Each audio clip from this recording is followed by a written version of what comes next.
طيب ممكن يعني بما اننا ايقنا تماما اهميه ان احنا نتعرف على صوره الرسول الكريم عليه الصلاه والسلام، ممكن توصف لنا الرسول عليه الصلاه والسلام؟ اللهم صل وسلم وبارك عليه وعلى آله.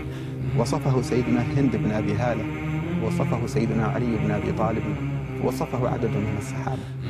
أخبروا أنه صلى الله عليه وآله وصحبه وسلم كان ربعة من الرجال، أي ليس بالطويل شديد الطول البائن ولا بالقصير الممغط المضغوط، كان متوسط الطول، وكان بدنه متوسطا أيضا متماسكا صلى الله عليه وسلم.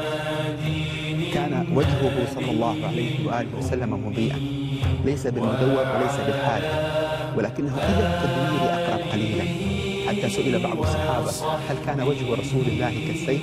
قال بل كان كالقمر، أي في الإضاءة صلى الله عليه وسلم. كانت له عينان واسعتان مأطول في آخرهما يزينهما، وكانت عيناه صلى الله عليه وسلم مكحلتين بكحل القدرة الإلهية، أكحل العينين صلى الله عليه وسلم، أدعج أي شديد سواد السواد شديد بياض البياض، أي فيهما الصفاء.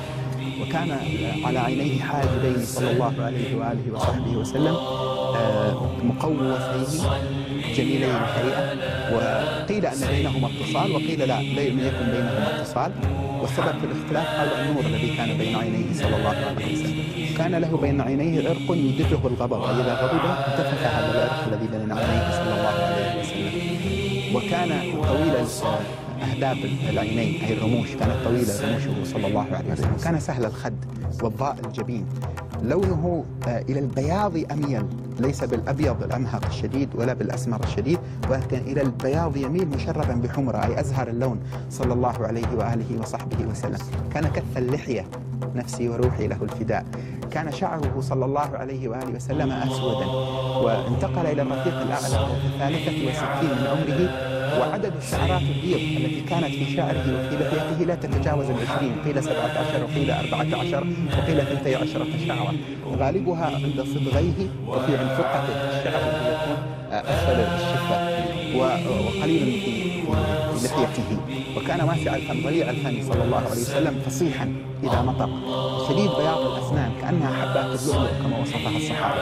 كان بين سنتيه ثنيتيه اللتان في المقدمة نوع من الفراغ يسمى الفلج، كان أفلج الأسنان صلى الله عليه وسلم، إذا تبسم أضاء مبسمه صلى الله عليه وسلم، وإذا تكلم كأن الدر يخرج من كلامه صلوات ربي وسلامه عليه وعلى آله.